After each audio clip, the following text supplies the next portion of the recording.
What is going on, everybody? Your good pal, Random Hero Gaming, back again with another Call of Duty commentary, and this one I wanted to talk about the age-old question, who hurt you? You ever get asked that? Who hurt you? Oh my god, who hurt you? Why are you so mad? Who hurt you? Oh my god, you said that about them? Who hurt you? You ever get that question? And it's like, it's maddening. It's just, it's used by the most shallow of people.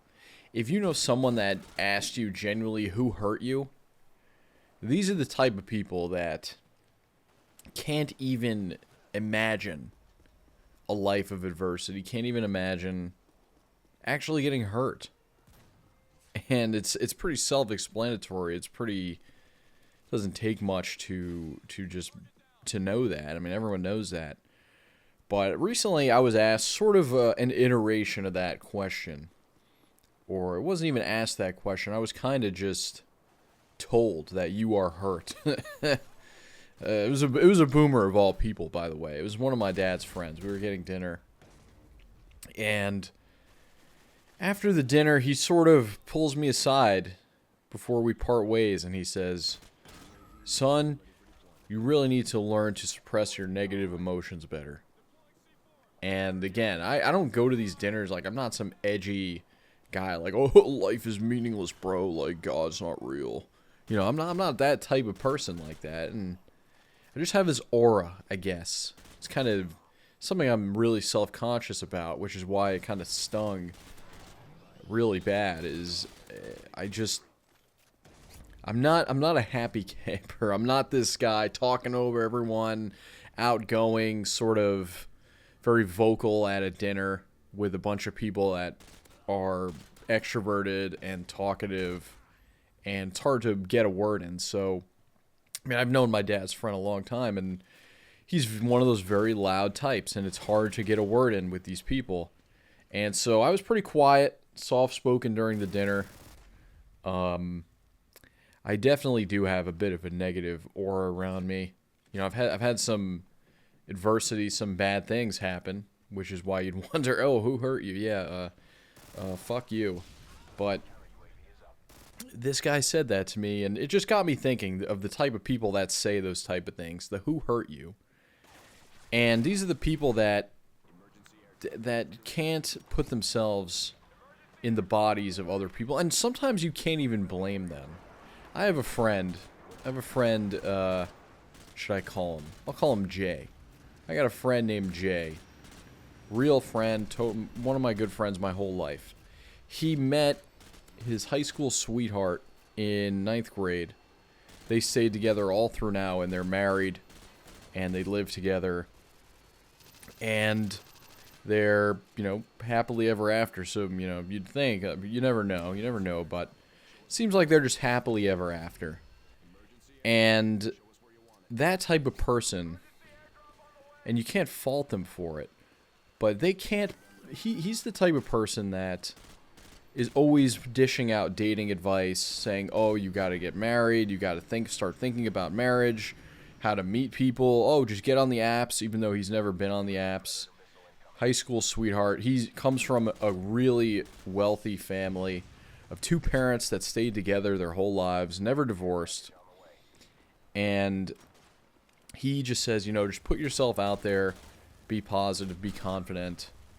And tells some of my friends, yeah, you guys need to just put yourself out there. You need to be, you know, like as if any of his advice could really translate to other people. I mean, if you meet your high school sweetheart in 2010 and you've been together since, you live on a different planet, bud. And those are the type of people that just dish out advice and look down on you and think there's something wrong with you when they haven't even experienced even a sliver of that. And it's it's one of the most shallow remarks and questions that you could be asked. And it pisses me off so much, that little phrase. And I have a cousin, again, same story, really wealthy, comes from a really wealthy family, very lucky, two parents that have been together for 40-something years.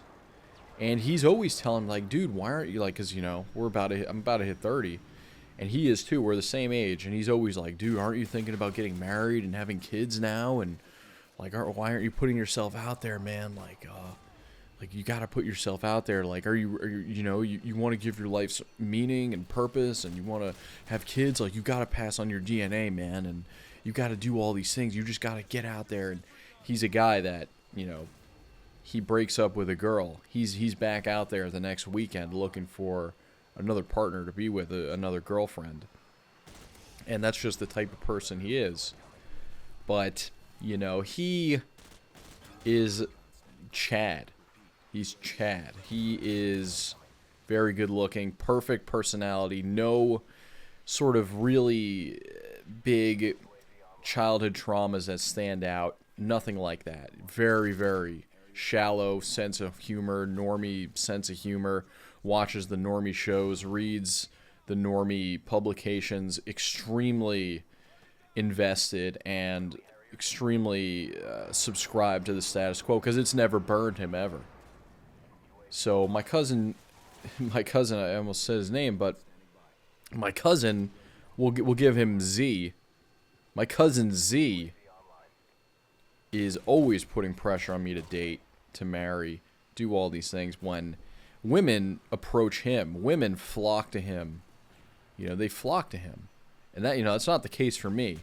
Not to say I'm morbidly obese or extremely ugly, but I have a lot of trauma. I do. I have a lot of trauma.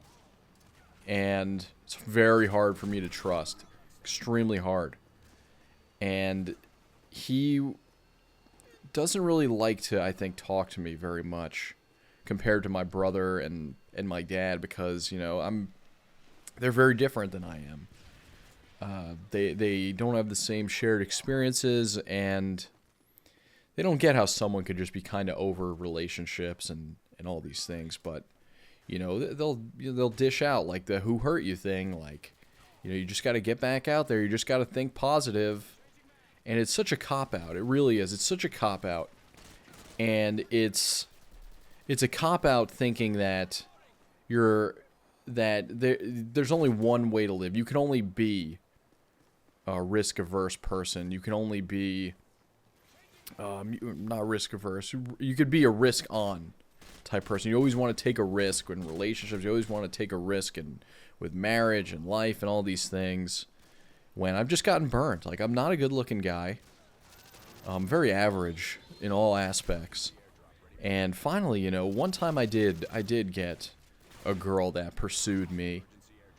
And it was going really well at first, until, you know, she just went back to her ex after saying, you know, oh, we have something really special, and you know, really like you, and we really clicked, and just went right back to her ex and just kind of dropped me like a sack of potatoes. And it was already hard for me to trust. And then after that, it's like, oh no, dude, you just got to get right back in there, bro. Just like hop right back on the carousel and get yourself back out there.